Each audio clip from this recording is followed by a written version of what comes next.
Assalamualaikum warahmatullahi wabarakatuh. Bismillahirrahmanirrahim. Alhamdulillahil qawiyyi sultanuh, al-wadihil burhanuh, al-mabsut fil wujud karamuhu wa ihsanuh. Allahumma salli wa sallim wa barik wa karrim wa azim ala miftahi bab rahmatillah adada ma fi ilmillah salatan wa salaman daimaini bidawami mulkillah wa ala alihi wa sahbihi adada kulli dharratin alfa marrah amma ba'd. Yang saya cintai, yang saya muliakan, para alim ulama, para kiai, para asatid, para tokoh masyarakat, para aparat pemerintah, yang saya cintai, yang saya muliakan, ketua panitia beserta seluruh panitia peringatan Isra wal Mi'raj Nabi besar Muhammad sallallahu alaihi wasallam, beserta seluruh hadirin hadirat, bapak-bapak, ibu-ibu, pemuda-pemudi umat baginda Nabi besar Muhammad yang selalu dimuliakan oleh Allah Subhanahu wa taala. Alhamdulillah, segala puji dan syukur kehadirat Allah Subhanahu wa taala. Dialah Allah Subhanahu wa taala yang maha besar dari segala sesuatu yang besar. Yang besar selain Allah kecil. Dialah Allah Subhanahu wa taala yang maha kaya dari segala sesuatu yang kaya. Yang kaya selain Allah miskin. Dialah Allah yang maha perkasa, yang maha kuat. Yang perkasa, yang kuat selain Allah lemah. Dialah Allah raja di atas para raja, yang raja selain Allah hamba. Dialah Allah Subhanahu wa taala yang maha berkuasa selama-lamanya, yang berkuasa selain Allah, kadang berkuasa dan kadang tidak berkuasa. Dialah Allah yang maha tahu, yang tahu selain Allah adalah pencari pengetahuan. Dialah Allah yang maha berilmu, yang berilmu selain Allah adalah pencari ilmu. Dialah Allah yang maha hidup, yang hidup selain Allah pasti akan mati. Yang ada selain Allah pasti akan tiada. Yang wujud selain Allah pasti akan binasa. Sedangkan hidupnya Allah, adanya Allah, wujudnya Allah selama-lamanya kekal abadi, tidak akan pernah musnah dan tidak akan pernah binasa. Dan dialah Allah yang dimana pada malam hari yang mulia ini, di tempat yang penuh dengan barakah ini, Allah Subhanahu wa taala mengumpulkan kita di majelis ilmu, di majelis zikir yang penuh dengan kemuliaan ini. Semoga duduknya kalian di sini Allah ampuni dosa-dosa kalian, dosa-dosa yang telah lalu, dosa-dosa yang akan datang, dosa-dosa yang tampak, dosa-dosa yang tidak tampak, dosa-dosa yang besar, dosa-dosa yang kecil. Sebab duduknya kalian di sini mendapatkan keberkahan, mendapatkan keutamaan daripada baginda Nabi besar Muhammad sallallahu alaihi wasallam. Saudara-saudara, beruntung kalian menjadi umat yang paling baik, menjadi umat yang paling mulia, menjadi umat yang paling agung, menjadi umat yang paling utama, yaitu umat baginda Nabi besar Muhammad sallallahu alaihi wasallam. Umat yang selalu dibanggakan oleh Nabi, umat yang pertama kali dibangkitkan dari dalam kubur, umat yang kelak di akhirat akan menjadi pemimpin dari seluruh umat-umat yang lain. Umat yang dimana qala Allah, innal jannah muharramatun alal umam qabla an tadkhuluha ummatuh. Sesungguhnya sorga diharamkan oleh Allah untuk dimasuki oleh umat manapun sebelum sorga dimasuki oleh umat Nabi Muhammad. Beruntung kalian menjadi umat Nabi Muhammad sallallahu alaihi wasallam. Para nabi-nabi, rasul-rasul terdahulu, beliau-beliau iri kepada kita sebagai umat Nabi Muhammad. Di dalam kitab Nasaihul Ibad, Al-Imam Ibnu Hajar Al-Asqalani dikatakan bahwasanya Nabi Allah Adam alaihissalam, Nabi Adam berkata, sungguh aku iri kepada umat Muhammad karena Allah memberikan kepada mereka 4 macam kemuliaan yang tidak pernah Allah berikan kepada aku, tetapi Allah berikan kepada mereka sebagai umat Muhammad. Yang pertama kata Nabi Allah Adam alaihissalam, ketika aku berbuat salah, Allah lepaskan aku, Allah lepaskan pakaian yang ada di tubuhku. Aku berbuat salah dalam keadaan berpakaian, karena Allah murka, Allah lepaskan pakaianku. Sedangkan umat Muhammad, mereka berbuat dosa, mereka berbuat salah dalam keadaan telanjang, tapi tetap Allah berikan mereka pakaian. Saya berbuat salah dalam keadaan berpakaian, Allah lepaskan pakaian saya.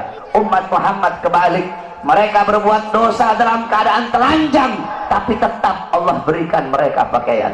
Ini tidak pernah Allah berikan kepada aku, tapi Allah berikan kepada umat Muhammad. Yang kedua, kata Nabi Adam alaihissalam, ketika aku berbuat salah, Allah menerima taubatku ketika aku berada di kota Mekah saja. Aku bertobat di tempat-tempat yang lain, Allah tidak terima taubatku. Tapi ketika aku berada di kota Mekah, Allah langsung terima taubatku. Bagi umat Muhammad, mereka bertaubat tidak harus ke Mekah. Dimanapun mereka bertaubat, akan Allah terima taubat mereka. Sedangkan aku, hanya Allah terima taubatku ketika di kota Mekah. Umat Muhammad, dimanapun mereka berada, Allah akan terima taubat mereka. Yang ketiga, kata Nabi Adam alaihissalam, ketika aku berbuat salah, Allah pisahkan aku dengan istriku Hawa selama ratusan tahun. Sedangkan bagi umat Muhammad, pagi, siang, sore, malam mereka berbuat dosa, mereka berbuat salah, tapi tidak Allah pisahkan mereka dengan anak dan istri mereka. Aku hanya satu kesalahan, Allah pisahkan aku dengan istriku selama ratusan tahun. Ini tidak pernah Allah berikan kepada aku, kata Nabi Adam. Yang keempat, kata Nabi Adam, aku berbuat salah di sorga, karena Allah murka, Allah keluarkan aku ke dunia, Allah turunkan aku ke dunia. Umat Muhammad kebalik, mereka berbuat dosa di dunia, berbuat salah di dunia, tetapi kalau mereka meninggal husnul khatimah, Allah angkat, Allah masukkan mereka ke surga. Empat kemuliaan ini tidak pernah Allah berikan kepada aku, tetapi Allah berikan kepada umat Muhammad. Beruntung kita menjadi umat baginda Nabi besar Muhammad, umat yang selalu dirindukan oleh Nabi, umat yang dimana qala Rasul sallallahu alaihi wasallam, Nabi Muhammad SAW bersabda di dalam hadisnya, "Idza yushaku ahadukum bisyaukatin fi rijlih la ajidu ala maha fi qalbi." Apa kata Nabi? Andaikan salah satu dari kalian, wahai umatku, ada yang kakinya tertusuk duri, maka pasti kalian merasakan sakit. Rasa sakit yang kalian rasakan, itu pun aku rasakan, bahkan sampai ke dalam hatiku. Umat yang selalu dicintai oleh Nabi Muhammad, umat yang selalu diperdulikan oleh Nabi Muhammad. Sayyidatuna Aisyah radhiyallahu anha, beliau pernah melakukan suatu pekerjaan yang disenangi oleh Nabi, sehingga Nabi mengangkat tangan dan berdoa, Allahumma ighfir li Aisyah ma qaddamat wa ma akharat, ma adharat wa ma abtanat. Ya Allah, ampuni dosa-dosa Aisyah yang telah lalu, yang telah lalu, yang akan datang, yang tampak, yang tidak tampak. Ampuni dosa Aisyah ya Allah. Siti Aisyah loncat-loncat. Siti Aisyah sangat senang dengan doa Nabi Muhammad. Nabi berkata, wahai Aisyah, apakah kamu senang dengan doa seperti itu? Kata Siti Aisyah, siapa yang tidak senang didoakan manusia mulia sepertimu ya Rasulullah. Kata Nabi, wahai Aisyah, kalau kamu senang dengan doa seperti itu, ketahuilah doa seperti itulah yang setiap yang setiap saat, setiap pagi, siang, sore, malam, setiap waktu aku mintakan kepada Allah untuk umatku. Nabi Muhammad begitu peduli kepada kita sebagai umat. Beruntung kalian menjadi umat yang dimana qala Sayyidina Ali karamallahu wajhah, inna Rasulullah fi akhir nafsi haragat syafataihi marratain falgaitu sam'i fasami'tuhu yaqul ummati ummati faqbilah Rasulullah. Sayyidina Ali berkata, Nabi Muhammad pada saat detik-detik terakhir nafasnya, aku melihat bibir beliau menggerakkan dengan 2 kali gerakan. Aku dekatkan telingaku, aku mendengar beliau berkata, ummati ummati, umatku umatku, kata Nabi Muhammad SAW. Bahkan pada saat detik-detik terakhir nafasnya, Nabi Muhammad masih memikirkan kalian sebagai umat. Ketika itu Nabi Muhammad terbaring sakit di kamar yang biasa beliau tiduri di rumah Sayyidatuna Aisyah radhiyallahu anha. Allah berkata kepada Jibril, wahai Jibril, turun kamu, sampaikan kepada Muhammad, aku berikan kepada dia dua pilihan. Apakah dia akan memilih aku atau dia memilih kehidupan dunia?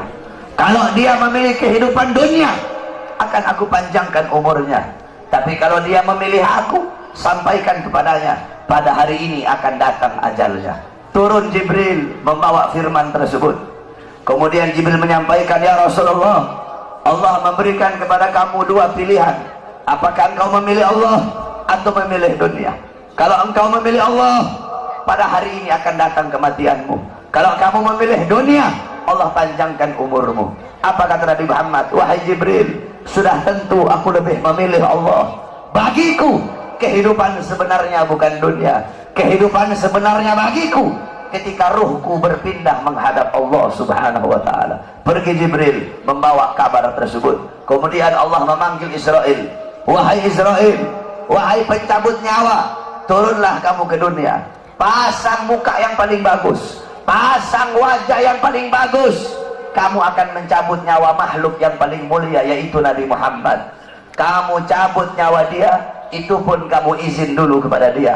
Mau tidak dia dicabut nyawanya? Kalau dia mau kamu cabut, kalau dia tidak mau kamu kembali kepadaku. Turun Israel membawa perintah Allah untuk mencabut nyawa baginda Nabi besar Muhammad. Israel berdiri di depan pintu rumahnya Nabi. Israel tidak berani langsung masuk rumahnya Nabi. Israel berdiri di depan pintu rumah Nabi Muhammad. Israel mengucapkan salam. Assalamualaikum ya Rasulullah. Assalamualaikum ya Habibullah. Assalamualaikum ya Safiyullah. Pintu rumah dibuka oleh Sayyidatuna Fatimah. Sayyidatuna Fatimah putrinya Nabi membuka pintu rumah tersebut. Siti Fatimah berkata, siapa engkau? Apakah engkau tidak lihat ayahku sedang terbaring sakit? Israel menjawab, aku yang memisahkan anak dengan orang tua. Aku yang memisahkan orang tua dengan anak. Aku yang memisahkan suami dengan istri. Aku yang memisahkan istri dengan suami. Aku yang menjadikan anak-anak menjadi yatim. Aku yang menjadikan istri-istri menjadi janda. Aku yang meramaikan kuburan. Aku pemisah antara kehidupan dan kematian. Aku adalah